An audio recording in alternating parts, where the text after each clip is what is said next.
Oh, hello there. I'm Professor Thorgi. You know, voting is one of the most important responsibilities of anyone living in a democratic society. And this fall, you're going to have the opportunity to make your voice heard. You're going to have an important decision to make, a decision that's going to end up affecting the lives of you and everyone around you for years to come. So it's important that you make an informed decision. The presidency? Oh God, no, that's next year and it's way more depressing. No, I ain't talking about the presidency. I'm talking about Smash, baby!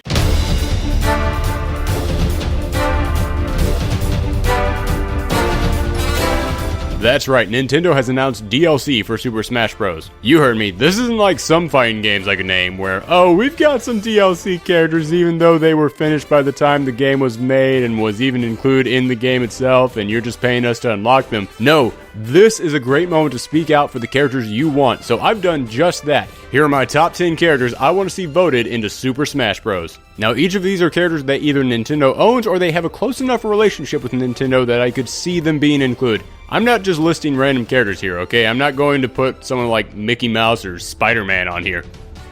Although seriously, how cool would that be? But before we begin, here are a few runner-ups. And then you'll taste the bitterness of defeat. We know you're trying to play the hero and all, but you can only join in if Robin gets the Smash Ball, right? You'll taste the bitterness of defeat. Right after Robin gets the Smash Ball. It's up to me to find the missing pieces of the Master Emerald.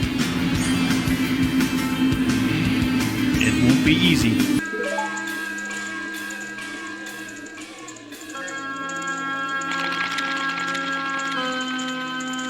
At number 10, Barbara. Rayman Legends was originally going to be a Wii U exclusive, but even though it ended up being on all systems, people tend to agree that it was the best on the Wii U. And Nintendo and the franchise still hold close ties as Rayman even appeared as a trophy in the latest Smash Bros. So why am I not including Rayman on this list?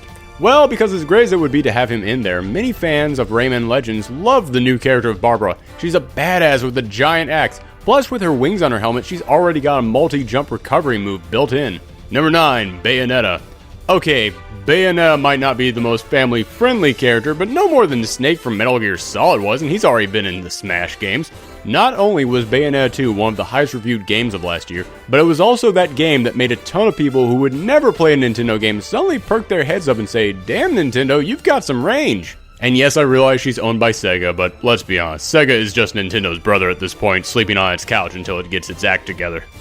Number 8, King K. Rool. We need some more villains in this game. How long can we get by on just Ganon and Bowser? And since it looks like Ripley will never be an official character, King K. Rool to me is the next big Nintendo villain on that list. He could pull out some boxing moves, throw his crown, and then when he gets the Smash Ball, look out because here comes the pirate ship. Number 7, Daisy. Oh, how can you have Daisy on this list? She's just a copy of Peach. Nope! In the Nintendo fandom, it's pretty widely accepted headcanon that Daisy is the tomboy princess. She's far more sporty and has more attitude. I'd love to see it if Daisy was in here as the official representative of those Mario sports games. She can whack you with a tennis racket, fire a soccer ball at you, and then for her final smash, she can run you down with a horde of Mario Karts. Number 6, the Pokemon Trainers. Okay, I know that we already had the Pokemon Trainers in a previous Smash Bros, but I've got a pitch for them that I'd love to see.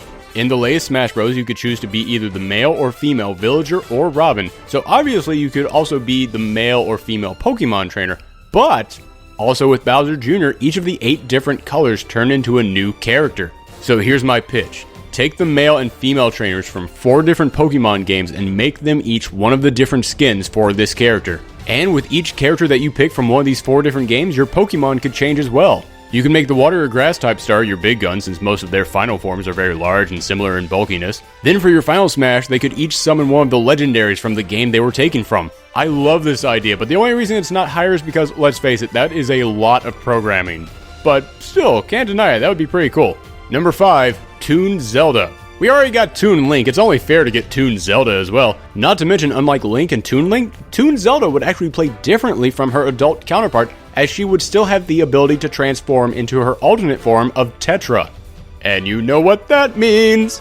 We could actually have Pirate Zelda versus Ninja Zelda. You're welcome, Internet. Number 4, Isabelle. Let's be honest here, Isabelle from Animal Crossing New Leaf is probably the most popular new character to come out of Nintendo in the past few years. She's so adorable that her popularity has exploded, so much so that she's been included as DLC in Mario Kart and Monster Hunter already, so let's bring her into Smash! And don't think she can't be in just because she's a secretary. If Phoenix Wright in Marvel vs. Capcom has taught me anything, it's that paperwork and office supplies can be very dangerous weapons. Number 3.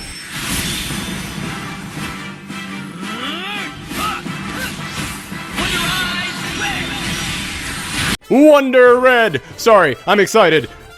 Man, that gets me pumped up every time. We've all said it many times, but Nintendo needs some new franchises, and Wonderful 101 might have had some control problems, but its upbeat, heroic, Saturday morning vibe was so much fun, it makes me want to see these characters stick around. So putting the star of the game, Wonder Red, in here would be a big help. Plus, imagine when he gets the Smash Ball and he forms a Unite hand with the other characters from the game and starts pounding the whole stage. Sounds like fun to me. Number 2, Shovel Knight.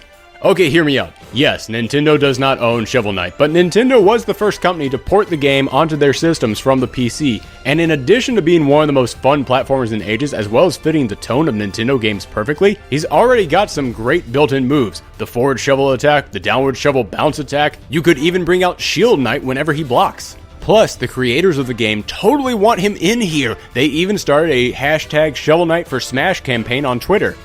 And at the number 1 spot, Midna.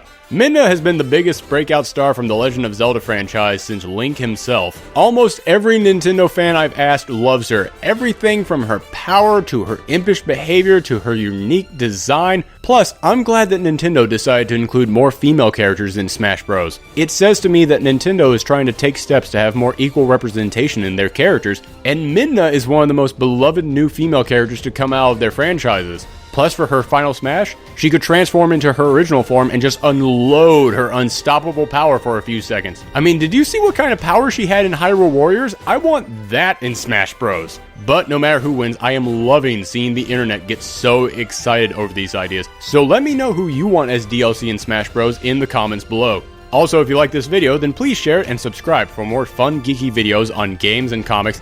In fact, if this didn't satisfy your fighting game hunger, check out my last top 10 on the top 10 characters I want to see in the next Street Fighter game. And most importantly, thank you for watching.